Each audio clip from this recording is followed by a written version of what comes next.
Greetings, Dr. Dominique Reese here. I am so honored to be in your midst, in your presence. This week is going to be a good week.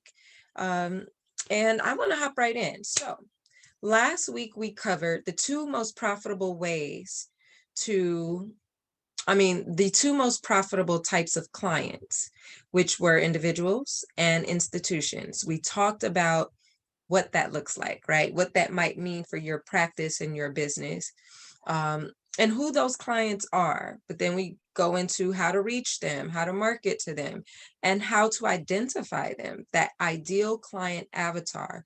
We discussed giving them a name, right? Making them very human. And how do you do that? Well, think about the clients you've already worked with. Think about the clients you've already served and their demographics, but not just their demographics, their psychographics. Psychographics are extremely important because that's behavior. So when we talk about behavior, we're talking about how to really understand our client, not just from who we see them as, but how they behave in the marketplace, how they behave in their financial lives, and the behaviors of them. Um, so that was last week. And this week, we're going to discuss the two most profitable ways to get paid in your practice or financial coaching business. And I am totally excited about this because we talking money. Everybody wants to get the dollar, get the coin, secure the bag, and consistently do that, right? So while I'm not here to teach you just yet about the systems you will need in place to do that, I'm here to talk to you about what those prices should reflect, right? How do you begin to consider the two most profitable ways to get paid? And that's what this week's curriculum is going to be about. So I see that we have Alexandria just tapped in. I would love to pause and see how you're doing, how your weeks have been, what's been coming up for you, how you've been engaging the curriculum, and any questions that you might have. Let's take some time. Welcome. Definitely good morning.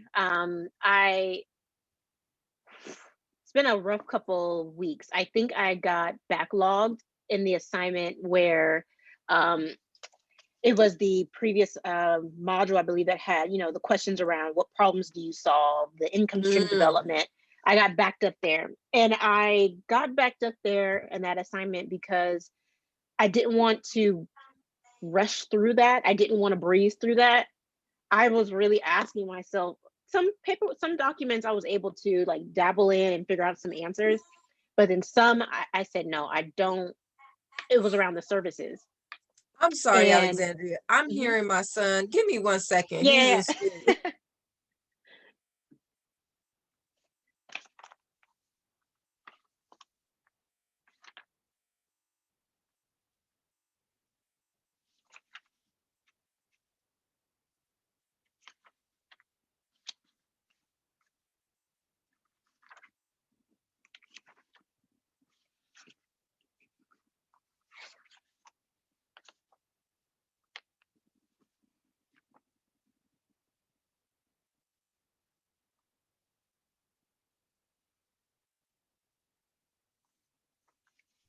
Okay, I apologize. I couldn't Yeah, even no hear myself. problem. All right. So you Yeah. didn't want to breeze through that. You wanted to give it dedicated energy. hmm that's it. I found myself stuck on two assignments. It was the income stream development mission and vision, and it was what problems do you solve, needs you want to meet. Those it stopped the whole process for me, and that's where I Okay. became a week and a half behind. Okay. I told myself I wanted to make the conscious effort to within this program to constantly to make sure that I am making the comments giving them thoughtful, detailed. That was my mission. That was my goal within this course. And with that assignment, it backlogged me for sure. But Okay. I'm trying to not see it as a negative thing. I'm trying to see it as like, this is a good thing because I've never thought of these questions. I Mm, want to be, I need to be intentional. This is not a fly by, skirt by kind of situation. Like okay. if I want to create if I want someone to treat me intentionally, I want to create the space that I can treat them intentionally as well. Okay. So that's what backlogged me. Okay. Um, the mission and vision, I think I wrote like two of them and scratched them out and still played around with them. But what I can say that I walked away from, which felt good, was around the question of what are your three values? I really dissected that. I really Okay. did. And I came across my values are courage, I value knowledge exchange, and I value curiosity. So I tried, they came out in these big sentences, but I had to chisel it down to, okay, if I could try to make it minimum 2 words, what could I do? Okay. So, and that's true. I believe that that is what in my day to day I live by. There's curiosity in all components of my life. There's knowledge exchange in all capacities of my life, and I find it in every conversation and interaction. Mhm. So I feel confident with that. So I'm glad that I took my time with that. But yeah, I still have to create some space for those two documents to really figure out the mission that really sits with me. And who knows, maybe I need to come back to it. I don't know. Okay. But yes, those were the assignments that stalled me a little bit for good reason, I suppose. Yes. Okay, so this is great. I'm so glad to hear that. So first and You're foremost, glad to and hear that. I'm so glad to hear you got stalled and held back and backlogged. And here's why, because everything in divine order, thank you, Father, is affirming to me because I always want to deliver more value than you expect. So to just hear that the sheer amount of exercises, documents, Hmm. things to review, Hmm. that means, okay, there's more than enough. Uh, Yeah. and at the same token, it is thoughtful work. Hmm. And that is the point. I Yeah. find in my practice right now, literally, I mean, I can't I can't say it enough when I say I'm going through this with you because every year of business we must evaluate who we are, what we do, our values, our mission, our vision to ensure we're aligned with the work we feel called to do. And then as entrepreneurs, we work in the business and on the business. And this work that you're doing is on the business. And it requires dedicated time. So this is training you Yeah. literally to take and create time to give Yeah. intention. And now that you know what it feels like and how it's pulling on you and what Hmm. parts of you are coming up in these exercises, you get to experience it. And then next year, you'll Hmm. be like, okay, I've been here before. The journey will be a little easier to navigate, but you'll be reviewing what you've created this year. Right. And beyond that, lifetime access to the program and material. So pace yourself according to what feels right. Next week is our catch up week. So technically, there's no new material that will be released next week. So that will allow for you to take your time, get Yeah. caught up, Hmm. take that intentional work. Hmm. And then the following week, the week of the 12th, Hmm. that's when more new material will be released. So affirming again that by this point in the program, you kind Hmm. of need like, I need another week, no new stuff. Let me get Yeah. caught up. And so Yeah. that's affirming to me. Um, but to that point, I literally have here my values and literally, Hmm. what I thought, what I crossed Yep. out, it's a process. Hmm. And it's a powerful process, and our clients are going to be attracted to those values because Yeah. technically they may share them. And that's where I'm really focusing on those clients and those values that are driving Mhm. why I want to do this work. And when you can use that as an attraction method, just on your website, people read and they connect with you, in your pamphlet, in your brochure, whatever Mhm. marketing, people will connect to these things. And that's why they're so important. So I am proud of you because it is work, it is intentional, it's meant to be thoughtful, and it's okay to be um to take the time to do Yeah. this.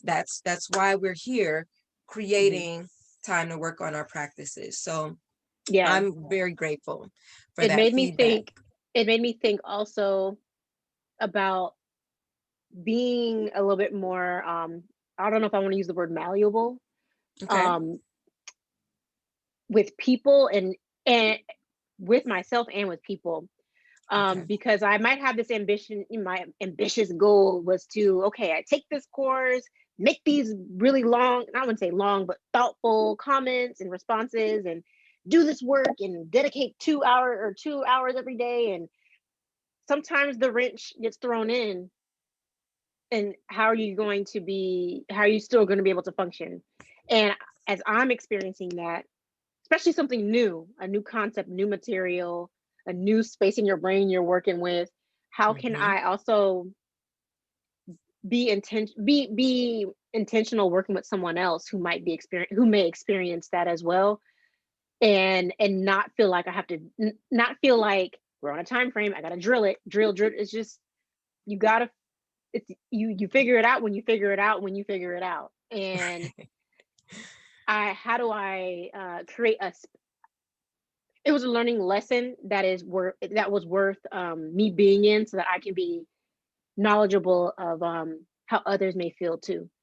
And it's funny because I'm trying to kill two birds with one stone here. So I'm doing the FFC program, doing Okay. this program. Okay. There's hours required, obviously, to with the FFC, the 250 hours of coaching. Um, and I linked up. I think I shared with you. I linked up with my local high school. So I'm able to, for 14 weeks, a group of 35 students, I'm able to do some type of financial lessons, and I'm framing it in the way of coaching. Praise God. So I'm using the framework that I created for my business, or what I thus far, because it may Yep. change. Yep. Yep. I'm using this framework to practice that in those settings. I came across two things. I'm realizing Woo-hoo. that, so it's value your finances, and as we discussed, and you share Mhm. with me, there's a softer side of money that people are not. It's it, they're not comfortable with. Mhm. They're not comfortable being asked 21 questions. They're not comfortable with going deeper. It's just, give me the formula so I can get the results. And I shared with the students, I'm not going to give you the answer. I'm not here to give you answers. I'm here to guide you with a series of questions. I feel confident in my question asking, and it'll guide you where Mm. you need to go. And then some of the students were like, if you're not going to give me the answer, then what am I going to do here? And it made sense, because all your life you've been told answers. Google spits the answers out to you. You are programmed to get things in like 0.5 seconds. So I get it. You're frustrated with me because I'm asking you to slow down. You're frustrated with Exactly. me because I'm asking you to go deeper. You're frustrated with me Yes. because you are not understanding what it is that you're going to embark on this journey with me on. Yep. You're not understanding it because it's not familiar to you. You're not Finances is conditioned. familiar, but not values. So I told them, just brace yourself. It's okay. And I said, I guarantee you, if you're 15, 16, 17 now, strengthening that muscle, and I use the analogy of sports Okay. conditioning.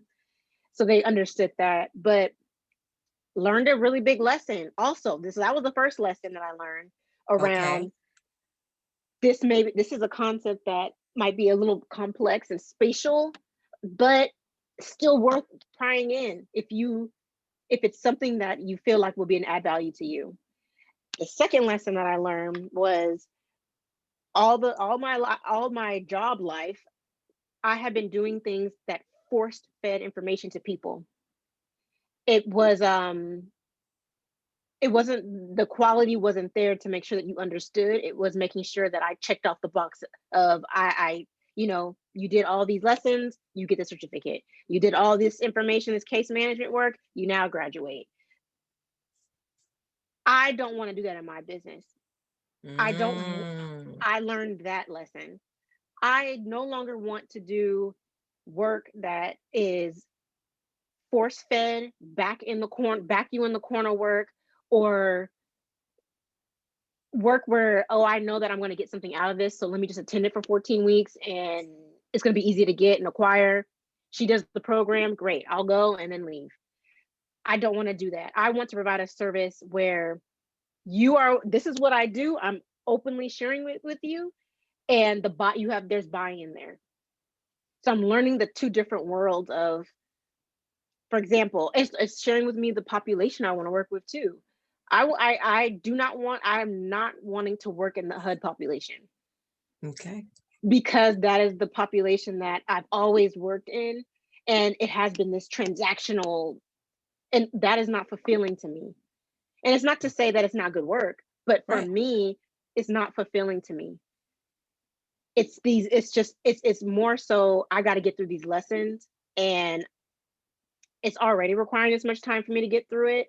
And I know you need something from me, so you're just really attending. I'm not feeling the want and the need and the desire. If you were to have willingly walked into the door and come talk to me and saying, hey, you have a service that I really need, I want to do this. So it's starting to make me think about the clientele that I want to work with. And that was, you shared that in I think one of our recordings. Mm-hmm. You, Last week, I believe. I think you mentioned around uh low SES population. Just, it's an assumption that they need all this help. So financial coaching and financial literacy is there's more clients out there. That's Yep. And I have been in the world of service providing. I have. And I never took a step back and thought about what are the feelings that I get being a service provider in specific settings. Do I feel fulfilled? Is this the opportunity now for me to be fulfilled in service providing in the way that works for me?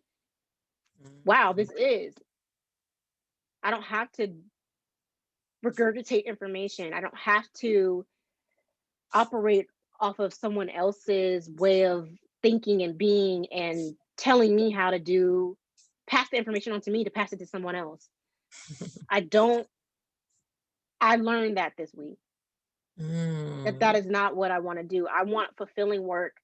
I I know there's fulfilling work out there. I know I can create fulfilling work.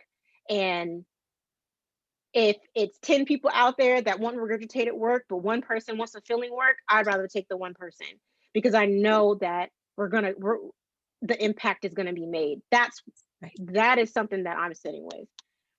Okay. Yeah. Okay. Ah, you said so much there. I mean, you touch on value, which is a great segue into what we're talking about this week, because Hmm. I do believe in our work, especially in this new burgeoning world of financial coaching and what that might mean. Hmm. When you are delivering a service for free to Hmm. people, you just really don't know if they value it. And based on their interaction with you, you might get a sense of, okay, you're here Hmm. because you have to be. It's a Right. requirement for you to get to something else, or to get that financial assistance, you got to go through me. So you're here as a requirement. And that's what it is. Like you said, that's what it is. But you Yeah. start to realize, I don't want to offer this service like this, Yes. and Yeah. the pros and cons. And then, to your point, the market who receives that information. And this is when we have to begin to expand our minds Hmm. and then combat the fear that comes up, because you start to think, well, who else is going to pay for this? And for Right. some reason, our minds haven't expanded to be like, yo, it's 7 billion people in the world. Like, Yeah. Yeah. this is just a very small population Hmm. of people who you may think don't pay for stuff like this. Mhm. However, it's being presented to them as a free service. So Mhm. there's no thought to them to Mhm. even consider paying for it. But if you were to take that same service and plop it in front of a completely different group of people, Yeah. add a price tag to it and start to describe the value, meaning the benefits, not the Mhm. features, you Mhm. might very well get some sales. And Yeah. it could be the exact same program. And Mhm. so now we start to see yet again the saying that I believe people pay for what they value. Free is not always valued.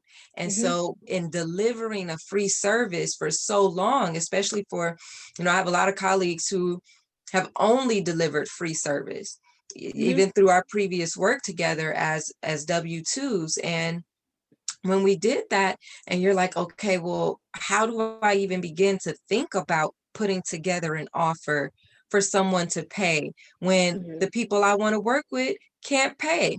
That's just a limiting mindset. The people you currently work with can pay. They're Yeah. simply force fed and conditioned Mhm. not to pay because the program is free through this program. So Mhm. everybody don't want a free program. That's just a fact. And then there are many people who want that dedicated one-on-one long-term relationship. So you Yeah. brought up another great point, the transactional feeling of Yeah. the work that we do. Everybody don't want that. And then the highest, I think one of the most important things you mentioned and touched on was what our clients are conditioned to receive. They're conditioned to receive the formula or the result. Just give it to me. I don't need to know how. Like you Mhm. said, well, if you're not gonna give me the result, why am I here? What am I supposed to Yeah. do with you in this time that I have with you if you're not gonna give me the answer? Why are you Mhm. gonna ask me all these questions? And it does make people uncomfortable to go deep. It does make people uncomfortable to face parts of their psyche around money that they've never been asked to face. Why? Mhm. Behavior. Yeah. Money is behavioral. So as we are out in these financial coaching practice streets, as I like to call it, you will begin to understand more of the psychology around money just from interacting with people and asking questions. And I love what you said about um, being curious and staying curious and allowing for your curiosity to translate into a value for your practice, because that's what I can expect from working with you. And you set that tone right away. So, to your point, our clients don't know what to expect from this process. So, Mhm. we, especially as pioneers, because I believe we're pioneers in this industry, we set the tone for what people will encounter. So we have an educational barrier, just like when I watch Shark Tank and they don't want to invest in a company because they're like, educational barrier is too much. I ain't got time to educate the market. We just want the market who know what they're going to get. Mm. There's a reason, because to invest education into a market is consuming. It's going to take time, it's going to take energy, and it's not the part that you necessarily get paid for. It's where we may say that's your free content, that's paying your dues. Well, I just believe it just is what it is. If you want people to buy what you have, they need to understand it. And Yeah. they're not conditioned to understand it. So who's going to do the conditioning? We do. We have to do the conditioning. We have to be the ones who say, here is what financial coaching is. Take my webinar 101, financial coaching. We literally have to educate our market on why they need us. And that's just built into the marketing. And once you look at it that way, it doesn't become a big deal. It's not an obstacle for us as the entrepreneur. It simply becomes a part of our marketing. And that's good, because then we learn how to describe it more and more. And because we are entrepreneurs, we get to describe it according to our practice. The way Mhm. I describe it won't be the way you describe it, won't be the way Carl describes it. And that's the Mhm. beauty, because I won't reach who you're going to reach, you won't reach who Carl's going to reach, Carl won't Mhm. reach who I'm going to reach. So again, everything in divine order. there's a need for all of us because we've got to reach the people and we all won't reach the same market. So Mm, that always helps with dissecting the fear, well, who's mhm. gonna, the people who are for you is who's gonna, they're gonna buy, they're gonna read, they're gonna tap, they're gonna click, they're gonna open that email because that's who's for you. And when you see that unsubscribe, I've gotten to the point in my practice now where when I see people unsubscribe, I don't even check to see who it was. At first, I used to always like, oh no, who is this person? Why are they leaving? What did I do? Not no more. I don't even check to see who it was because it doesn't matter. They weren't for me or they weren't for the email list. They know how to get back on. They know how to find me. They know who I am. So no frets. It's just like in cold calling. I was a cold caller in my financial advisor business. $250 got me 2 yeses. Numbers don't lie. So all the 248 no's that I got, if I had drooled over them and lamented over them, I wouldn't have got to the 2 yeses. So it's a training to really start to see I don't need everything and everybody. I Mhm. just need to get really, really good at what I do, how I do it, and then how I market it and be Yeah. consistent. And that's what I'm learning. So that is so valuable. You really touched on some key things. I want to encourage you to have grace with yourself. Use your catch up week wisely. That's Mhm. why it's built in because I do know this is a lot of material. That's why I give you the access for a lifetime because you will come back to it and you will refine it every year. You will get better. You will take things away. I am so glad that you mentioned what you don't want to do. Mhm. That's the beauty of the practice of what we do. When we are in our practices, working in the business, showing up as the talent, showing up as the coach, showing up as the facilitator, showing up as the workshop speaker, we learn what we don't want to do through our 9 to 5s. I hate offering this service, or I hate doing that dang intake form, or I hate having to do that follow up. Don't do it. Our practices give us freedom not to have to do it. And it is extremely important because you won't waste time trying to figure it out. So these exercises are so intentional. I'm glad to hear from you about it.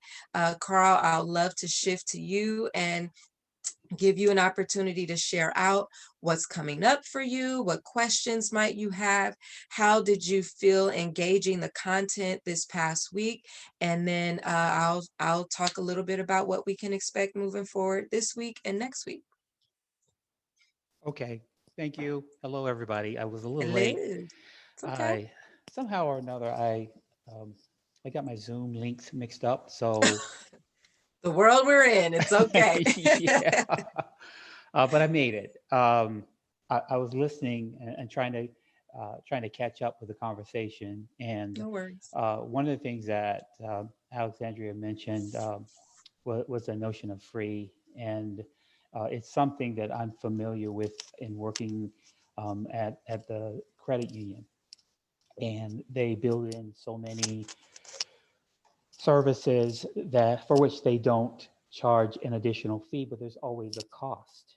And I have to Mm, continue to uh, retrain or reinforce mhm. the notion that there's value in these services for all the people who are out meeting with our members face to face. And I have to tell them that really you're offering this at no additional charge, but there is a cost. And but when the minute they start talking about it's free is the moment where the members kind of disengage and it doesn't become important to them or as important as if they were to have something vested in it, like their money. It's a funny thing that when people pay for something, they are very intent on getting the value for what they paid for. So when you offer it as free, that's exactly what most people will do. They will look at it as not having value. Otherwise, you'd be charging me for it. So, and just on a personal note, there's a conversation I've had with my oldest son, who's in the music industry, and he's created so much work for so many people. In the beginning, you give away so much because you don't have the reputation and everything. But at some point, you have to decide, is this going to be a career for me, or am I going to continue to, I guess, languish in trying to impress people enough so that they see value in me? Well, no, you have to start charging people for what your product is worth and what your service is worth. And once you do that, then you'll change how they begin to view you, how they will respond, and you don't negotiate and backpedal. In the beginning, he charged a certain fee that was way beneath the value because he questioned whether people would actually pay that money, and people are paying out of the pockets most of the time. The record labels are paying for it, so you don't have to question whether or not they have the ability to pay. Right. And then there was a negotiation phase where you went through, well, if you promise to do X number of tracks, then we can do a discount on, no. It is what it is. You price it fairly, and one thing that I'm reminded of, and I'll get off the music stuff in a moment, but Nipsey Hussle charged for, I can't remember which of his releases. $100 for a CD. Yes. Um, Mm-hmm. you know, Brilliant, because who is he to say what it's valued at? Let the market determine that. Yeah. And sure enough, he had someone who bought 100 copies of that. Right. So, and then it began to take on a life of its own. So the moral of the story is that we tend to discount our own value out of fear that someone else won't see the value. But if we assert ourselves in a way with confidence, and have that confidence really, I think, steeped in our own knowledge about what it is that we do and how we do it, you put it out there and you tell them, and either they choose to go with you or not, and you keep it moving. So as you said, sometimes it's just a matter of numbers, and I know that from my experience at working at Merrill Lynch. It Mm-hmm. is just you just churn it out. I don't know that I have to do that necessarily as much in what I want to do in this line as I continue to think about it. Uh, there are a lot of different angles and approaches that I'm anticipating that I'm considering to take. And some of it is educational, as you mentioned. I'm a subject matter expert in a lot of different things, Mm-hmm. whether it's Social Security claiming strategies, you name it. And I can speak on a broad number of topics. And there have been requests of me made for me to do that. But I've been doing it for an organization, and I've been doing that without any return on that for me personally. And I see that there is tremendous value if I choose to harness those opportunities for my own benefit. So I guess what I'm getting at is I've thought a lot about the material that you provided. I've thought about what my experiences have been and how I can uh, repurpose or reshape the work that I have done already or organize it in a way that it would be beneficial for me individually. And so I've kind of listed out all of the different um, avenues that I think might be um, those that I might be able to pursue. I'm trying to figure out how do I assign some type of price for those and what I can get in return, because I don't just want to educate for free and then wait for people to come and see me. There's got to be something. So I know that you have written, books, and you can make those available during your presentations and things like that. And I too would like to publish some things. I've had books that I've written in my head over the years, and I just never put them, on in writing. And they don't have to be very long books. They don't, and especially I think the longer you write, the less people are going to absorb it or be, entertained by it. I think, short, sweet often is the best route to take. And I've seen I have a lot of friends and acquaintances who have been publishing, and I just think to myself, if they can do it, I can do it too. And so Mhm. I think the big we have talked a little bit about my unique situation is making an abrupt change of direction because with licenses as I have, it does require that I have a clean cut before I start doing my own thing. And there are some things that I want to do that will require that I maintain some of the things that I currently have. Um, anyway, I'm beginning to ramble, but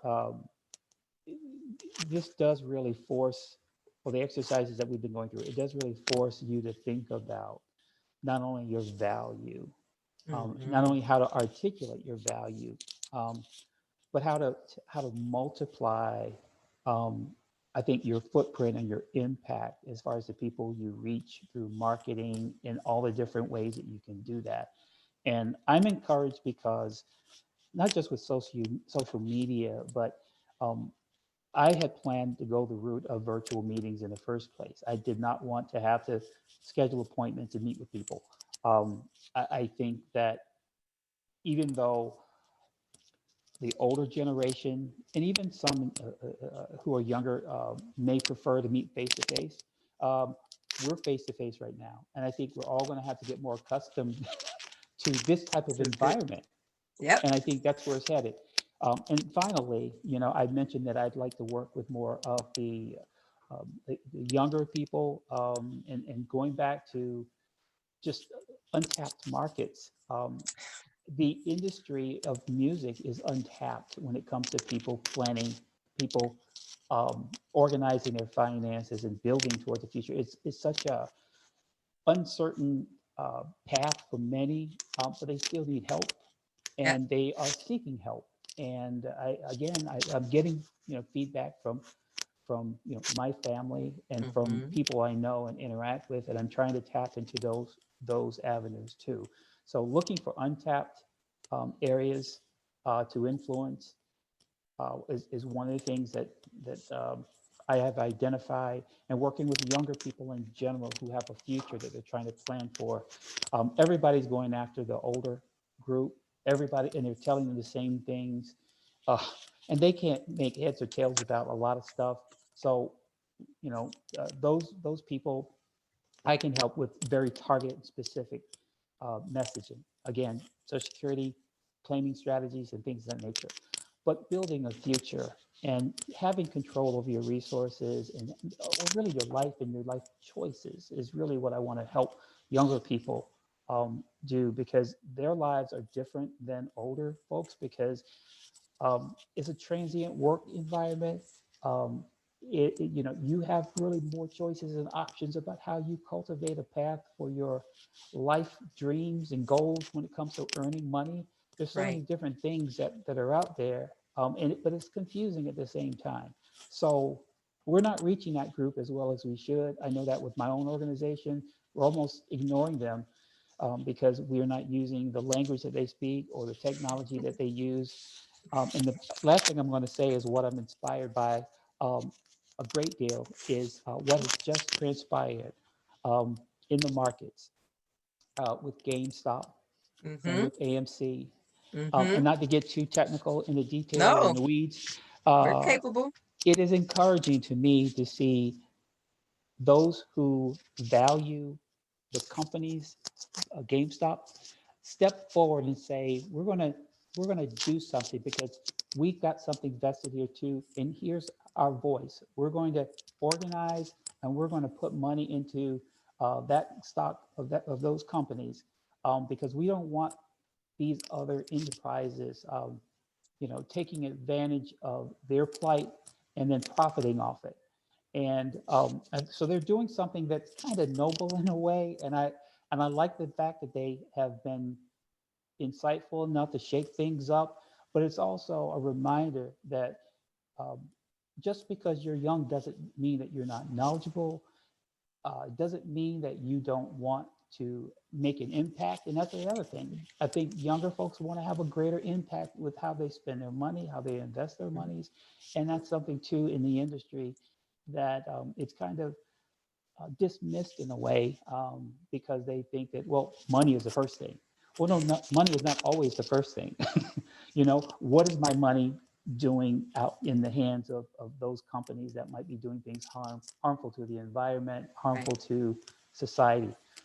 I can go on and on and on, but those are things that I want to tap into, the sentiments, again, the psychographics of people, how they look at the world, how they feel about it, how they feel about themselves, making a difference through their dollars, through their savings, not only for their families, but for their communities in expanded horizons. And I think tapping into that ideology, from a marketing standpoint, I think can be beneficial. And I want to be able to harness that type of sentiment, with what I build and put together through my marketing. So I wanted to speak more about those kinds of ideas than about the traditional marketing approaches about my services, and all the tenets that we espouse that you hear over and over again, and a lot of people still don't know what they mean. They can recite them verbatim, but they don't know what they mean. Mhm. So let's talk about something that really resonates with you in your life. And I think if I can connect on that level, then perhaps people will figure the rest of it out with me. So those are the kinds of things I've been thinking about. Okay. Woo! Y'all giving some gems today. So you've touched on a few things. I love when you touched on the creatives. Especially here in LA, I mean, you will be so surprised who is not working with them. Creatives are so unique. They've got that variable income, but they got needs like everybody else. And then they come into a lot of money and then they don't have any money. So all of our systems and strategies would work so well on them. They would have great testimonials for us if we can get our hands on them in our practices. And then to just think of all the different types of creatives. So when we talk about segmenting a market, oh my gosh, you could be like, listen, I only want to work with theater and Broadway actors. Or, I only want to work with music artists. I only want to work there are so many creatives that need financial support, professional financial support. They ain't got no agents or nobody in their ear yet. So that's a great way to be an influence and to educate. And then they do word of mouth marketing like nobody's business. So I'm so glad you mentioned that, because again, fear would have us believing who's gonna. There's all kinds of markets of people who will buy what you offer. And then you touched on the marketing, the messaging, and the psychographics. My God, that is going to be so important, because you literally use the language of the market you're tapping and throw it back at them. And that's how they get attracted, because they're like, oh yeah, I said that yesterday. Or, oh yeah, that's what I think all the time, but I don't tell anybody. Psychographics. Oh yeah, that's what I do whenever I buy something. And now you can tap that and throw it back at them and they will pay attention. And that's the whole point of psychographics in marketing, is that non-traditional marketing. We're no longer just marketing to people based on age, race, income, marital status, household size. That's old news. That's the old way. And so tapping into psychographics is where we get our copy for our marketing. And it's all related. So that work is not in vain. When you put in that work to really, I mean, everything you just said, Carl, is like a whole little psychographic in itself, being able to reach people in a way that they are not being reached. And then I love the part about your organization is ignoring them. That's going to be a title in one of the emails I send out pretty soon. Your organization is ignoring them. Imagine all the people your organization is ignoring, as big as your organization is, and they're still not tapping them.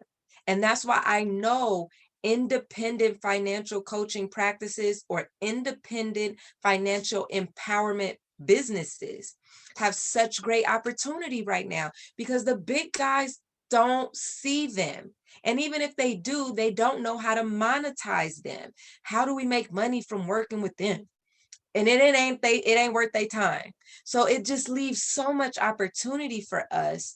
And then if we go even more local, so, just being in your own backyard and seeing who's being ignored, seeing who's marketing to who. I mean, I can't get over the fact that to this day, there is not one financial company outside of a bank that is marketing to me for investing.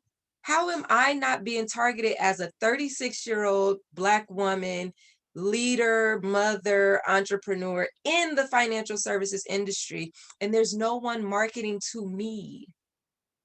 So that's our opportunity right there. Who's marketing to you financially? And if there's no one marketing to you, guess what? That means they're not marketing to your peers either. So we know there are people who will buy what we have. We just have to stay strong and fortified in our entrepreneurial life to dissect the fear when it might come up, and then take that momentum and just dump that energy into the marketing, the messaging, the design of our products and services, and then test it. So this is, oh, I'm so fired up. And I'm looking at my notes to see what I got here. And then, yes, you mentioned, value, which we're about to segue into. Value, value, value, and what that really means for how we're setting up our businesses and our practices. And so here's what I want to do. I want to show you what that means from the pricing perspective. I believe next week we'll talk about how to price. No, not next week. On the 12th, we'll talk about how to price your products and services. But this week, it's identifying the most profitable ways to get paid in your practice. And that's by value and by figure. And this came to me because I realized what value meant. And value was, if I am able to help this person do what they said they wanted to do, then they'll get the result that will put them in a better position to do more. And I should probably get a piece of that, because without me, they wouldn't be able to do the more part. So how do I capture that value numerically? How do I quantify that? And then the other piece was, okay, I can't afford that right now. I don't have it in my budget to pay that much. Okay. And you hear that a lot from people, and you just say, okay, it's not a good fit. They can't meet my mark. But then I started to think, well, what else could I offer them? If they got a budget of $100 to spend, why not capture that $100? They're going to give it to somebody. Why not give it to me? So then I had to understand, well, what could I offer of value that would make sense for me, but also capture that $100 if that's all that they had. So I began to think about things from value and from figure. So what does that really mean? Well, value can be captured in these ways, as I mentioned: one-time fees, ongoing fees, retainer fees, project-based fee.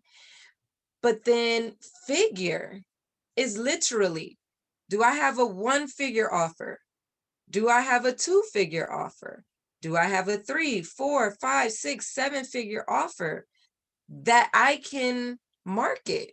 So no matter where this person comes into my shop, they will go, oh, this is my budget over here. Let me see what I can afford. And it might be the book. 2-figure offer right here, $17.95. And it don't take no sweat off of my back. I don't need to know them. They could purchase this and still be my client through my book. 2-figure offer. 3-figure offer. What would that look like? And then I had to decide, well, when will you show up, Dominique? When will you show up to deliver that one-on-one or that group coaching value? And I was like, I can't show up unless it's a 4-figure offer. If it's a 4-figure offer, then I can show up, which is where you find me here in this actual training program. A 4-figure group offer where once a week I'm here for an hour.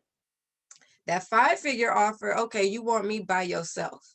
I'll give you me by yourself for 5 figures. 6-figure, we talking corporate. 7-figure, we talking scale.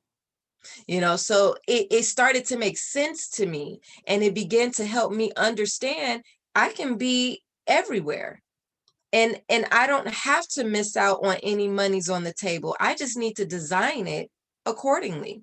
That 1-figure offer could be the test, because it's always said that if we're dripping on our people, if we're in front of them and we're delivering value, we gotta test the charge. We gotta test what will they bite the bait for. $5 for some ebook or something. And if they buy, they're saying yes to you. That's what I had to start remembering. They're saying yes to me when they click my email and open it. First, yes. And then they read it and scroll to the bottom and click there. Second, yes. How do I know? Because I got analytics and data to tell me. Third, yes. Now they're on the landing page. They're reading. They might click the offer to see how much. I can see that too. Third, yes. Fourth, yes. They enrolled. They wanted it. They bought it. So you collect your yeses along the way. And that's how it works with these figures. Because once they said yes to the 1-figure offer, now if I put something more valuable in front of them, they'll say yes to the 2- and 3-figure offer. That's psychology. And that ain't got nothing to do with really much but psychology, behavior in any industry. So that's how we know it works, because we're talking behavior of the people we want to serve. So that's what this week is all about. It's just breaking down, what does it mean to charge by value and by figure? And then next week, we'll start to go into the numbers, how to price and the formulas, and how to break it down and make sense, especially given you've already calculated your billable hours. So when you think about, all right, I'm out here in my practice, I know how many hours a year I will dedicate to one-on-one client. You divide them hours by these figures and start to play with the numbers and see just what feels right. And initially you might be like, oh, I'm not ready for that one. I don't know if I have the confidence to offer that. And so you'll offer whatever you do have the confidence to offer, and you'll test that. I'll never forget that at the beginning of this year, I offered something for $500. When 5 people bought it, I said, I'm gonna double it. I doubled it. So now it was 1,000. I got a few people to buy it at 1,000. So I said, okay, I'm gonna double it again. I went to 2,000. I got a client at 2,000. So I literally was building my confidence every time I offered it. And that's just what we have to do for ourselves.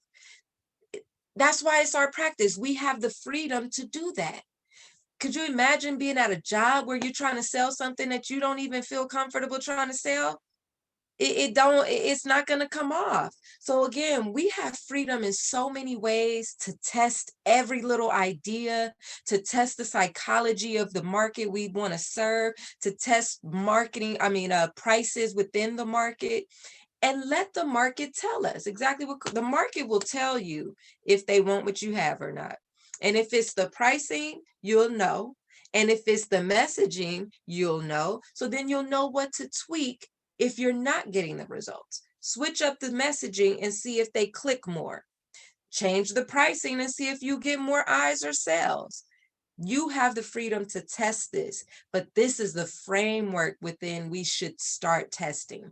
Now you have a launch board, a springboard to at least say, okay, well, if I put out a 2-figure offer, what does that look like?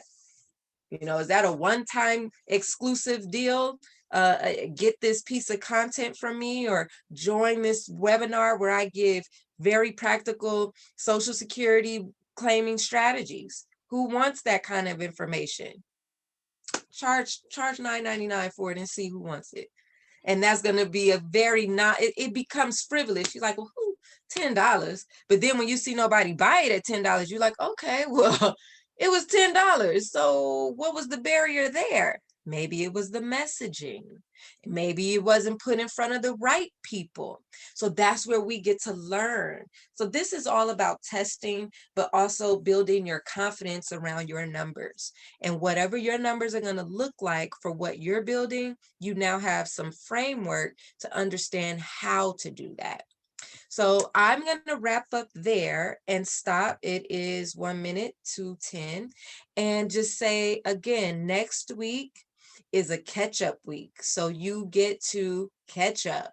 There will be no new material released next week.